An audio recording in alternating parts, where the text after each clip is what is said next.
국민의힘 이준석 대표가 국회 대표단으로 우크라이나를 방문해서 현지 상황을 살펴보고 볼로디미르 젤렌스키 대통령과 면담을 했습니다. 방문 일정을 마치고 내일 귀국할 예정인데요. 네, 그에 앞서서 현지에 있는 이 대표와 화상으로 인터뷰 나눠보도록 하겠습니다. 예. 안녕하십니까? 네, 안녕하십니까. 예. 자, 먼저 지방선거 직후에 우크라이나를 방문하신 건데요. 방문하신 취지 또 주안점을 두신 부분이 뭔지부터 좀 들어보겠습니다.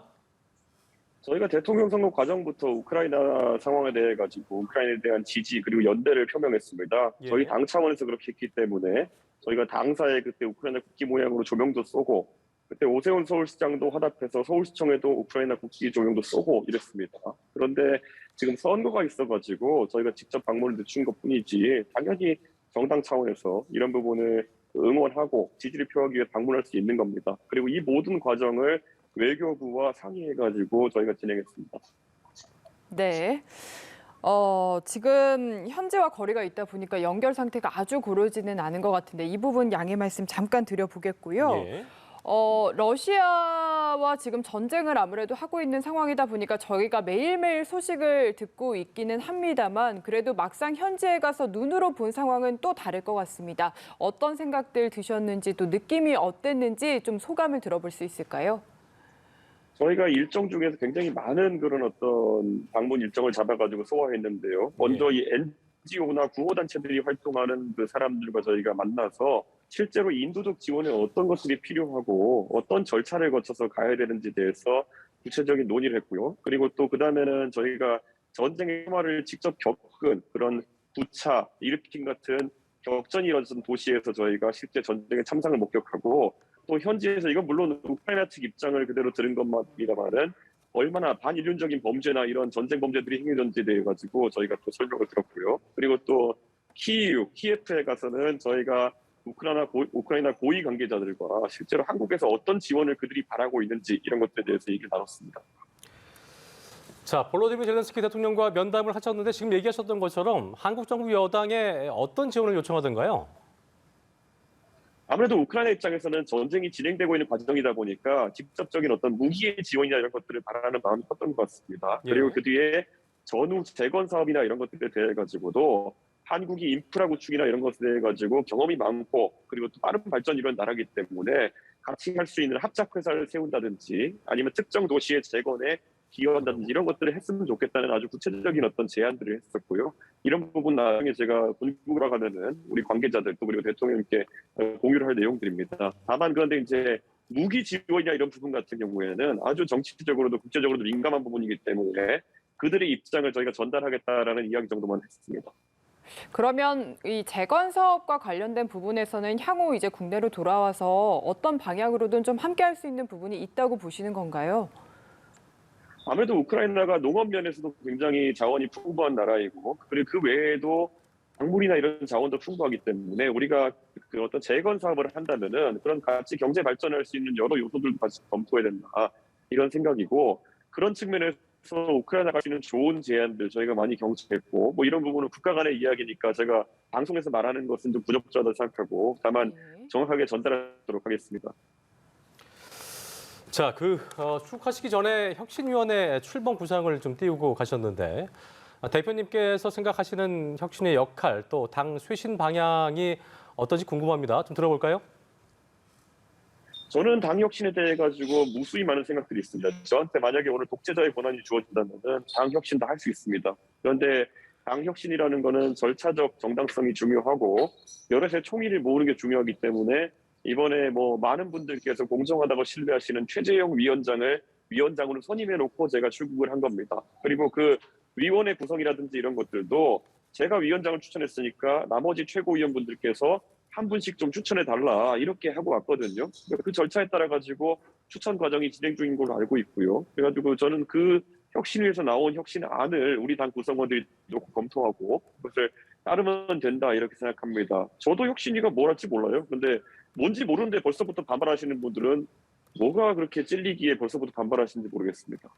네, 보면은 대선과 지선이라는 굉장히 큰 두 선거를 이기고 그 후에 이제 혁신위가 출범을 하다 보니까 의도를 놓고도 여러 가지 해석들이 나오는 것 같고요. 좀 여기에 대해서는 어떤 식으로 이야기를 좀 답변을 해주시겠습니까? 원래 지고 나면요 혁신이 못해요. 지고 나면은 혁신이가 아니라 지도부 갖고 싸웁니다. 네가 잘했니 갖고 민주당이 그랬던 것처럼 싸우게 돼 있거든요. 그렇기 때문에 혁신이는 위기가 왔을 때 띄우는 혁신이는 말 그대로 그거는 요식행위성이고요. 오히려 우리가 이겼을 때 더 잘하기 위한 고민을 앞서서 하는 것들이 국민들에게 대해 진정성이 있는 그런 행보거든요. 그래서 저는 이번 선거 이기면 저희가 혁신이 하려고 오래전부터 준비해 왔습니다. 그래서 그런 것들을 구상을 제가 최고위에 이야기했던 것이고 최고위원들이 동의해서 출범시키게 된 것이죠. 자, 이번에 그 우크라이나 행도 그렇고 혁신위 구상을 놓고 일각에서 차기 당권을 의식한 행보가 아니겠느냐 시각이 나오기도 했고요. 정진석 의원과 공개적으로 SNS를 통해서 혈전이 오간 모습도 비춰지고 있는데 국민의힘에서는 이제 이것 때문에 조기 당권 경쟁이 정화됐다는 분석이 나오고 있습니다. 대표님은 어떤 생각이십니까?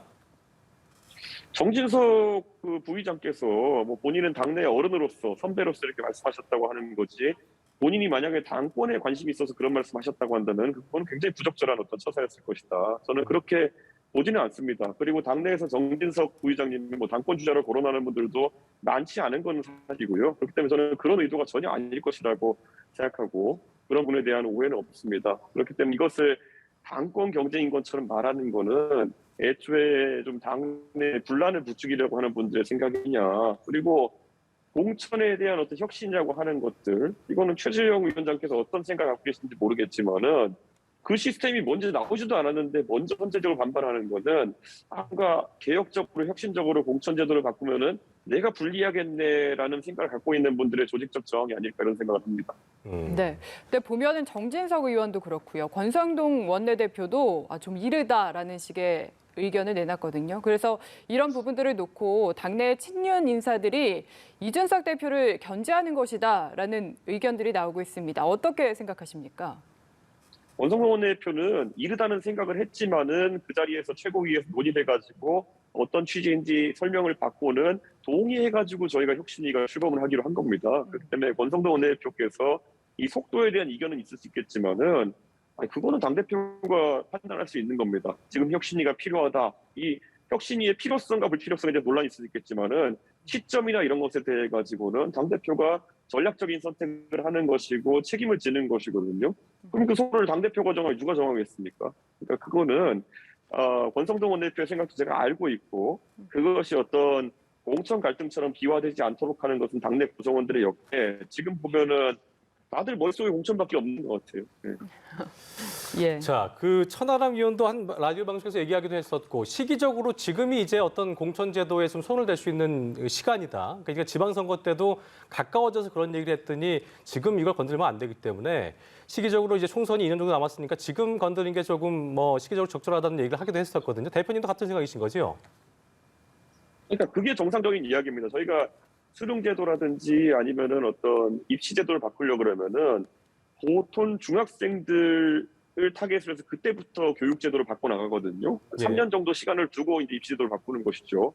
마찬가지로 공천이라고 하는 것도 앞에 가가지고 한 달 전에 갑자기 띡 룰 만들고 이러면은 그거는 특정 인을 저격하기 위한 그리고 특정 세력을 저격하기 위한 공천 룰이 될 가능성이 높습니다. 그렇기 때문에 1년 반 정도 앞선 시점에 지금 그런 것들을 정하는 것도 아닙니다. 미리 고민하자고 하는 것들 같은 경우에는 매우 정상적인 논의이고요. 지금 하지 말고 나중에 가서 하자는 사람들이 오히려 나중에 뭐 공천 학살 좀 하고 이렇게 하려는 사람들이 있죠. 네. 네. 그러면 이게 조기 당권 경쟁이 점화됐다라는 분석에 대해서는 좀 동의를 하시지는 않는 거다라고 저희가 해석을 해도 되겠습니까? 조기 당권이라고 이렇게 얘기 만들어서 뭐 이준석이 하고 사퇴한 이런 식으로 또 분란을 만들려고 하는 분들 입장에서는 예. 이게 조기 당권 경쟁일 수밖에 없겠죠. 그분들 머릿속에는 공천하고 당권밖에 없으니까요. 근데 당대표 입장에서는 그냥 시기에 맞게 해야 될 일을 하는 것 정도다 이렇게 보시면 될 것 같습니다. 예. 자, 향후 행보에도 좀 이목이 쏠리는 것 같은데요. 차기 당권 도전 여부에 대해서 한간에 관심이 좀 커지고 있는 것 같습니다. 이 대표의 지금 생각은 어떠십니까? 저는 여기에 대해서 일관되게 이야기하는 것이요. 저는 제가 상계동에서 국회의원 당선되는 게 제 목표입니다. 그렇기 때문에 제가 상계동에서 지역 활동에 매진할 수 있도록 당 지도부가 안정될 수 있다는 확신이 있으면은 저는 당대표 다시 할 이유도 없고요. 만약에 대신 제가 2020년 선거 치면서 무슨 생각을 했는지 아십니까? 그때 당 지도부가 선거 앞두고 얼마나 질의변별하고 민주당의 선거에 넘어가고 이런 걸 쓰면은 선거 때 아무리 지역에서 열심히 해도 지도부가 이상한 분들이 계시면은 선거 못 이길 수도 있겠구나 하는 생각 들어가지고 저는 저 마찬가지입니다. 2년 뒤에 저도 총선 치러야 되는데 지도부가 정말 불안하다 아니면은 정말 뭐 간만 보는 분들이나 이런 분들이 되신다고 한다면은 저는 제 역할을 해야죠 당연히. 네, 알겠습니다. 알겠습니다. 이달 말에 국민의힘 윤리위에서 대표님에 대한 징계 문제 관련해서 구체적인 논의가 지금 이뤄질 것으로 보이는데 당내에서도 관련해서 찬반 양론이 일고 있는 것으로 알고 있습니다. 여기에 대한 입장도 들어보도록 하겠습니다. 아니 윤리위가 하는 판단이라는 것에 당내에 찬반이라는 게 있다는 것도 무서운 것이고요. 윤리위는 윤리위의 자존심을 걸고 본인들의 판단을 하면 되는 겁니다. 그리고 그 판단이 옳은지 아닌지에 대해 가지고는 다 나중에 국민들이 정치적인 평가를 할 것이고요.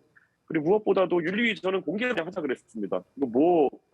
오히려 밀실에서 해가지고 나중에 또 말 많이 나오는 것보다 공개로 하면 될 거 아닙니까? 문제가 있으면 문제가 있다고 공개적으로 이야기하고 문제 없으면 없다고 공개적으로 이야기하고. 네.